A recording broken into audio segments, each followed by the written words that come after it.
Today we will discuss about the biological indicators and equipments employed in large scale sterilization process. So, it is another very important and informative topic for pharmaceutical microbiology, because when we talk about microbiology, that means we need to be aware about the microbes, we need to sterilize different things, and when we go for large scale sterilization processes, these are slightly different because we have to go for batch and continuous processes. So, let us start with this lecture. So, this lecture would cover about what are the biological indicators, what are the benefits of biological indicators in sterilization process, biological indicators testing procedure, biological indicators that are employed for steam sterilization, that is autoclaves, biological indicators for vaporized hydrogen peroxide sterilization, types of biological indicators for sterilization processes, and sterilization methods that are used in industrial sterilization processes.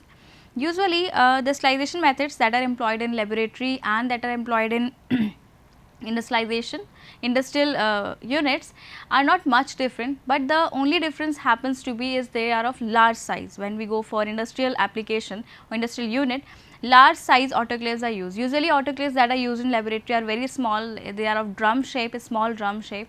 While when we talk about the industrial unit, the complete room size of autoclaves are there.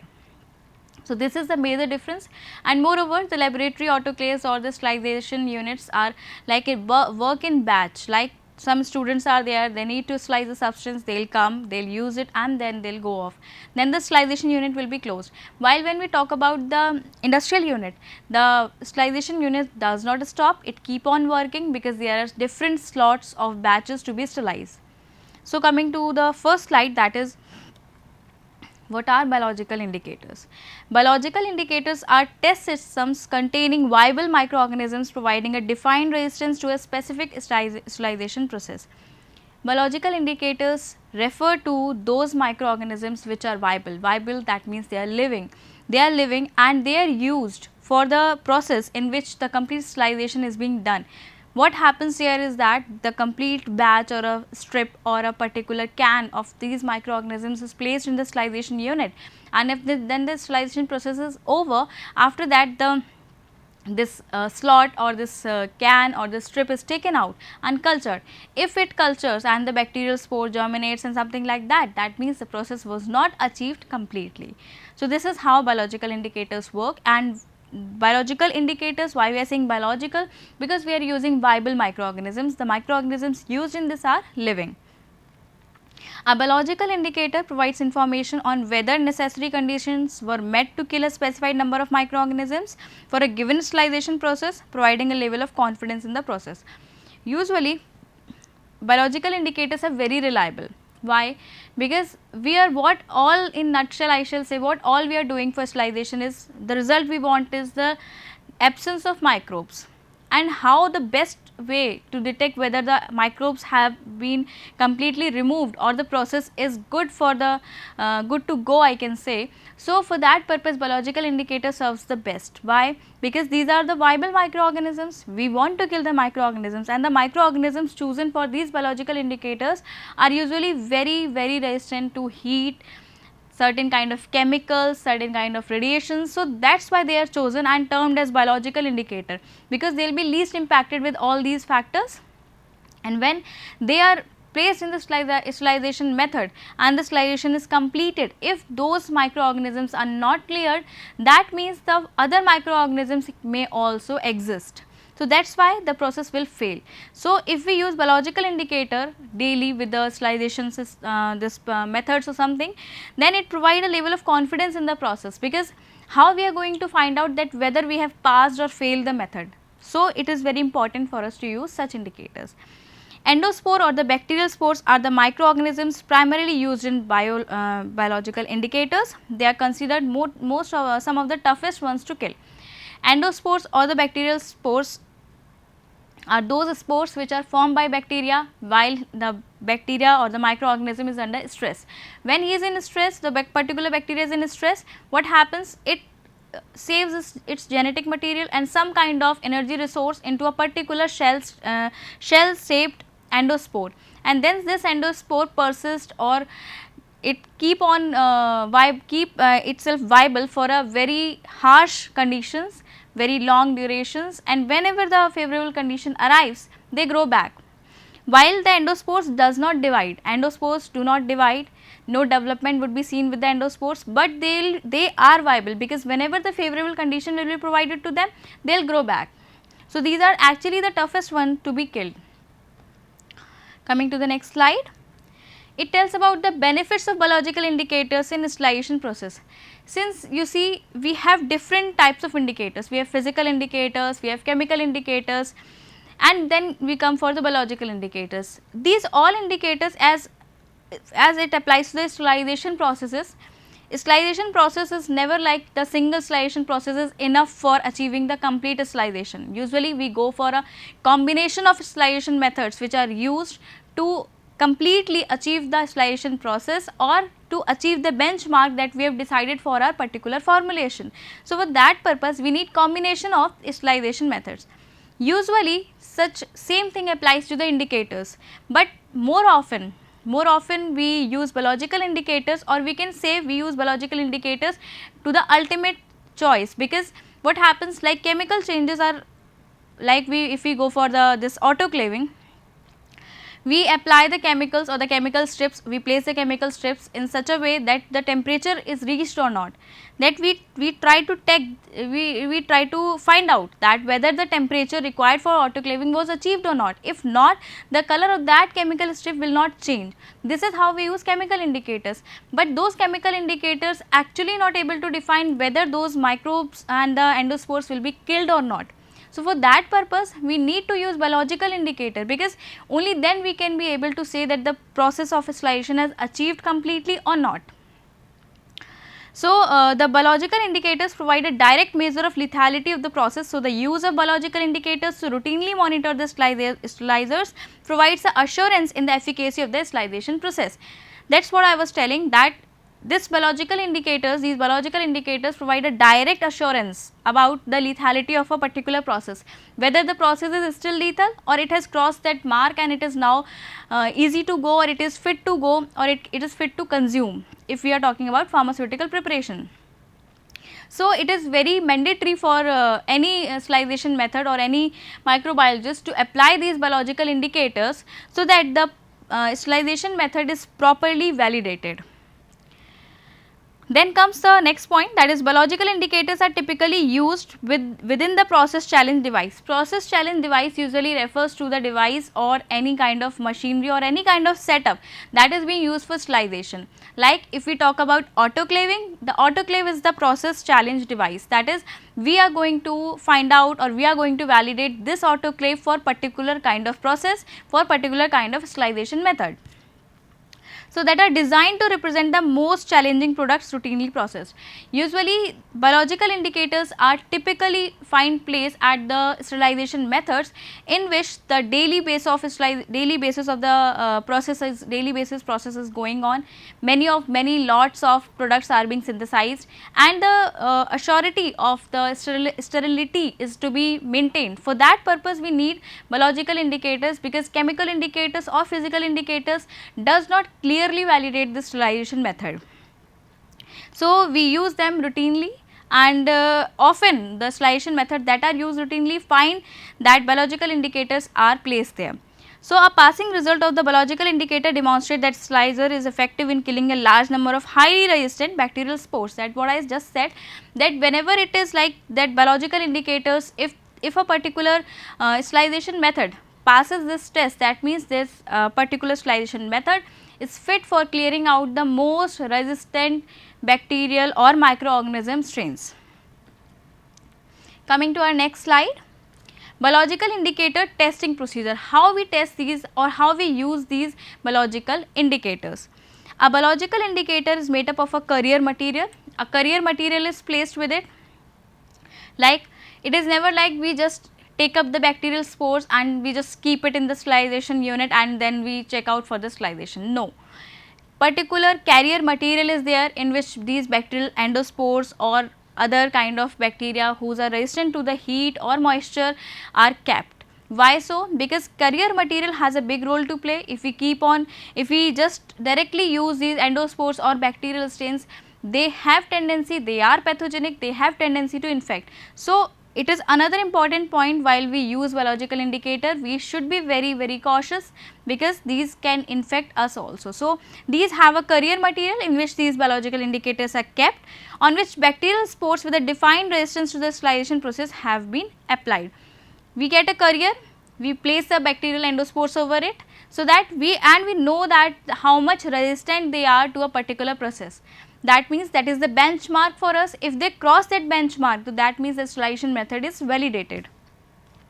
The biological indicator is exposed to the sterilization process, then incubated under defined growth condition to determine whether any spore has survived or not. Biological indicator is placed in a particular sterilization unit, sterilization process is carried out, then the biological indicator is taken out, it is incubated in the most favorable condition for those bacterial spores, then the growth is seen whether the spores have survived the process or not, whether the spores are still viable, are they showing development. If no spore survives, none grow, the test is pass. It is what I just said, that whenever this thing happens, like whenever you use biological indicator, what happens is that these indicators of the spores are kept in the sterilizing unit, sterilization process is done completely with the most possible of the benchmark conditions. After that, this strip is taken out,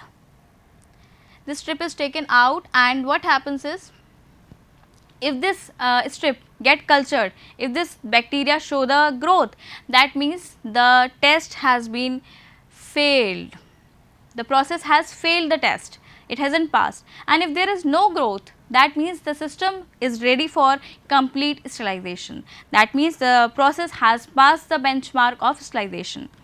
Coming to the next slide, biological indicators for steam sterilization. As we just talked about in the prior slide, while we go for autoclaving or anything like that, the best way to find out whether the sterilization has been completely achieved or not, whether the benchmark for that particular sterilization process has achieved or not, it is best to use biological indicators, since where microbiology itself deals with the microbes. Microbiology refers to the study of microbes. So, what we need to know in any of the sterilization process is that, is there any kind of microbe is still existing, is there any kind of microbial load is still found.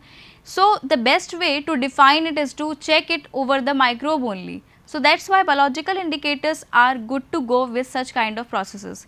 So, for autoclaves, biological indicators are designed to demonstrate whether the condition during a steam cycle or a autoclave cycle are adequate to achieve a defined level of microbial inactivation. These indicators are designed to demonstrate, to define or to describe whether the conditions that are being used for autoclaving or the steam cycle are exactly those conditions which are used to kill the microorganisms. If not, then these will be changed. How if not? The biological indicators will define it. So, for steam sterilization, the biological indicator, BI refers to biological indicators, are typically used within the process challenge device. Process challenge device, I again repeat, process challenge device refers to the device which we need to validate. Validate what? Validate whether the sterilization process that is being carried out in this device is authentic, is capable of removing the microbial load or not. So, these biological indicators are typically placed within that process challenge device, that is PCD. So, process challenge devices are containing the biological indicators should be placed in the most challenging location in the chamber. So, how we use biological indicators for the process challenge device is that we place these biological indicators at a place where it is the most challenging environment for that particular microbe or for any kind of microbe. We find out the place where the situation could be worst or could be adverse as for those microorganisms. We place such kind of biological indicators there. So, usually in a steam sterilizer, this is typically the bottom shelf near the drain. Near the drain, in the bottom shelf is the best way of using the biological indicators for autoclaving, where it can be placed, and it is the most challenging location for such kind of microbes to survive. So, coming to the next slide, Biological indicator from steam sterilization as continued. Upon completion of the cycle, we do not disturb the cycle in mid, we place that biological indicator in the most challenging place, we start the sterilization process, we do not switch on or switch off the cycle again and again, because that will not exactly validate this process, and that will not be the exact, we will not achieve the exact result of sterilization, whether the sterilization was complete, whether it had failed, whether it had passed. So, for that purpose complete cycle is carried out, we do not disturb that cycle. Then the process challenge device is taken out, process challenge device, and the BI is incubated. We open the process challenge device, we take out the biological indicator, and then we incubate it. Incubated refers to, then we provide the favorable conditions for it to grow. The microbes in that particular biological indicator will get the moisture, will be given the particular nutrition they need to grow, will be given, whether they are, if they are aerobic, they will be given oxygen, if they are anaerobic, then they will provide anaerobic environment. All these environments will be given, these will be incubated. After incubation, the BI result is read. After incubation, if there is BI result is read, that means we find out whether the microorganisms have grown, whether those microorganisms have shown the growth or not. If shown the growth, that means the process has failed. The complete cycle was not relevant, it has not validated, and it need to be corrected, and we again repeat the same process until we achieve that pass, or until we achieve that particular way or particular standard of sterilization. So, if incubator, the readers will provide a final pass or fail result within a specified amount of time. Moreover, one more fact to be kept in mind is that it is not like that we keep on doing the sterilization for a particular like 1 hour or something. If a time defined is 30 minutes, if the standard time defined by a particular process is like in 30 minutes it get completely sterilized, so that means those 30 minutes will only be used. It is never like that if 30 minutes are the standard time, we will take it to 1 hour and keep on sterilizing. No, only 30 minutes, if the 30 minutes is the process time, we will apply that time only, and we will see the changes in that time only. If that time is not sufficient for those spores to kill, that means the process has failed. Coming to the next slide. Biological indicators for vaporized hydrogen peroxide sterilization. So, this is another process in which these biological indicators find place. So, what happens in this? Vaporized hydrogen peroxide sterilizers often include multiple cycles. It include multiple cycles of this exposure to the vaporized hydrogen peroxides. These sterilizers continuously circulate vaporized hydrogen peroxide, and then they sterilize the particular substance or material kept in them. So, often include multiple cycles designed to efficiently sterilize a wide range of surgical elements or instruments and devices, and a biological indicator for VPH sterilization must be validated for use within each cycle. Since these are the sterilizers which are applied for sterilizing surgical instruments and devices, so it is very important to sterilize them or to validate them with the biological indicators, since these instruments will be directly in contact with the person. Moreover, these are the instruments which will actually cross the defense of a particular person, defense of a particular human being, because either cuts are there, either these surgical instruments include what? These are scissors, these are knives, scalpels, and etc. So, if these are not properly sterilized, if these carries microorganisms, these will infect the person, and the person will develop secondary infection. A secondary infection means that the person was already infected with something, he was already suffering from a disease, and because of the non-sterilization method, or the sterilization was not completely done, again the second infection has occurred. So, for that purpose it is very important that the vaporized hydrogen peroxide sterilizers must be validated for their use, because if the surgical instruments or the devices remain unsterilized or improperly sterilized, then the chances of secondary infection persist. So, with every cycle, many cycles are carried out, with every cycle the sterilization process is validated with the biological indicators. Why I am again and again saying validated? Validated means that the process is good to go now, that there is no question mark whether the sterilization has achieved or not. It is like the process has done. like we have done with the vaporized hydrogen peroxide slicers. One complete cycle is done, we have sliced the medical devices and the other surgical instruments. But how we are going to find out whether these are sliced or not, because we are dealing with microorganisms, we cannot see them with the naked eye. So for that purpose we need some indicator, we need some kind of check box that okay fine, this kind of thing hasn't happened here, so now it is good to go. So for that purpose we need biological indicators. So biological indicators of hydrogen peroxide solution monitoring include self-contained biological indicator, test packs or challenge packs. These biological indicators for this hydrogen peroxide slicers come in complete small test packs or challenge packs, and then these are placed in the instrument within while the sterilization cycle is under process. Then coming to the next slide, the types of biological indicators for sterilization process. There are at least 3 types of biological indicators. Even the biological indicators are classified with the different type of forms, like whether we need complete sterilization, then we will be using the harshest of the spores. If it is like we can allow some kind of microbial load, then we will use different kind of biological indicators. So for the different type of purposes, like as in case of disinfection, the disinfection means that the microbial spores are not cleared, vegetative pathogen has been cleared. So some kind of microbial load is still there. So for that purpose, like different purposes are there for the sterilization methods to be followed. So if it is like some kind of microbial load can be allowed, so accordingly biological indicator will be used. So for first one is spores are added to a carrier and then packaged to maintain the integrity of the inoculated carrier. First way of biological indicator of how these are applied to the sterilization processes, they are taken, they are packed in a particular carrier and then they are inoculated, then they are placed into the process challenge device.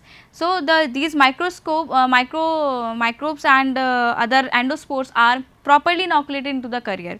Second is spore suspensions. Spore suspensions which in turn can be inoculated directly onto units to be sterilized. Spore suspensions refer to the inoculation of these biological indicators directly onto the units that are being sterilized. Like when we talk about the spores that are kept in carrier, that means we are talking about a particular device and we are trying to validate that device. So we will keep the carrier inside the device. While we are sterilizing a complete unit, so we cannot place that particular carrier on the device because it is not a place, it can fall back or it can spread somewhere else. So for that purpose what we use spore suspension. We spray it onto the unit and then we see whether the unit has been completely sterilized or not, because if it is not sterilized then again the bacterial strains would germinate as soon as the favorable condition has been achieved. So third point is self-contained biological indicators, which are designed so that the primary packaging contains the growth medium for recovery, the process exposed spores. The self-contained BI are very commonly used nowadays, and these are designed so that the primary packaging columns of the growth medium for which the recovery is difficult to do and the process exposed spores.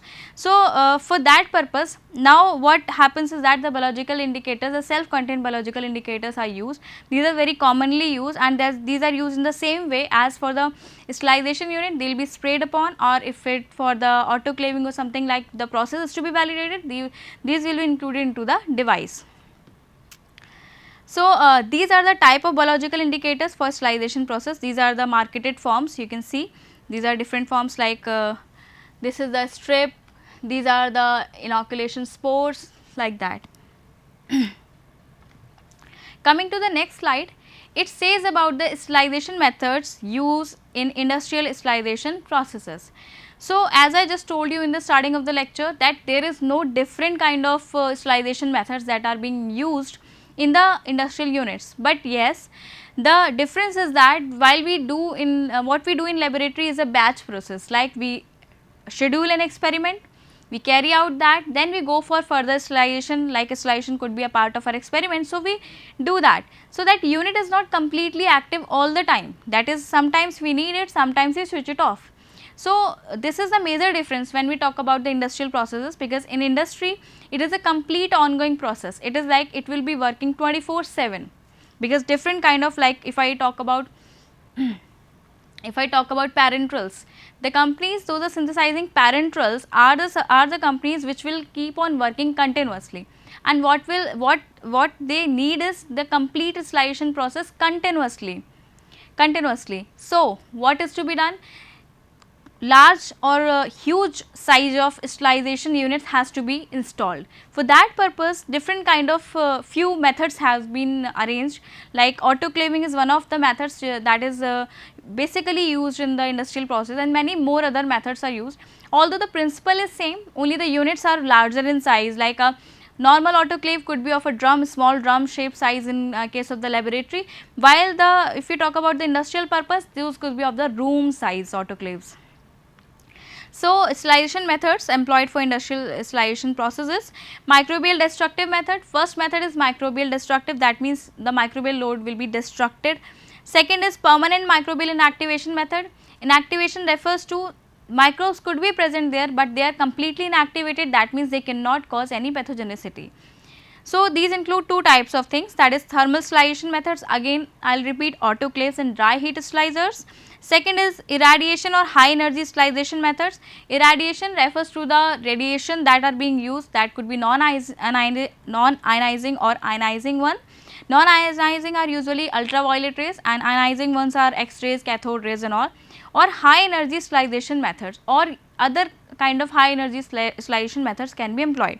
And then third one is chemical sterilization methods, like ethylene oxide is used, this is a one example. So, third comes the methods based on the physical removal or exclusion of the microorganism, that is by filtration method. As I just told you in this starting of the lecture, that it is always there, it is always a need that we combine two or more sterilization methods. It is never there that single sterilization method can achieve 100% sterilization. So, for that purpose we need to club two or three processes together for better or for best results. So, coming to the next slide. So, these were the processes which were discussed and which were about what kind of processes are employed in the industrial unit. So, all these processes are available there, but their choice of these sterilization methods depend on the type of material to be sterilized. As I would like to share it with you, that whenever we talk about sterilization, it is never like that we will keep on increasing the temperature, we will keep on applying the corrosive chemical to get the microbes removed. No, it is not like that. We have to keep a balance among the amount of microbial load allowed and the range of deterioration with the product that we can bear. Like if a pharmaceutical product keep on deteriorating, or if it get denatured, it would not be fit for use, but we need to get it sterilized so that the microbial load is in such a range that it do not affect or infect human being. So, this is the balance which we need to keep in mind while we choose for a sterilization method. The type of material to be sterilized, what type of material is to be sterilized? First point, its intended use, what is the use of that sterilizing material or to be sterilized material. Then the effective sterilization method, what are the effects of sterilization method. Then on the product, the equipment and the operating cost, everything is kept in mind, because we are talking about industrial process. So, if there is no profit, the industry would not run. So, operating cost is also one of the points which are to be kept in mind while we are talking about sterilization. So, first is material to be sterilized, second is intended use, third is the effective sterilization method on the product, and fourth is the equipment and the operating cost. Then the corresponding and the most appropriate sterilization method will depend on the such properties and especially the effective sterilization method on the product. Accordingly, the sterilization method would be employed, and the cost benefit ratio and the ratio of whether the sterilization method is suitable, whether it is deteriorating a product to a level which is not fit for use, all these things are kept in mind while finalizing the sterilization method. Then these are the few methods which different kind of for different kind of materials industries apply, like fermentation vessels are a permanent equipment, and the process typical method for them is thermal, like either it could be dry heat or wet heat. So, these are the process like for fermentation media. For the vials, disposable supply, it is solid, and we use both these vials, disposable equipments, and we use both thermal and radiation. Like as I just told you, this sterilization methods are to be achieved, and both the combination of the sterilization methods have to be achieved. So, with this I end this lecture. Thank you.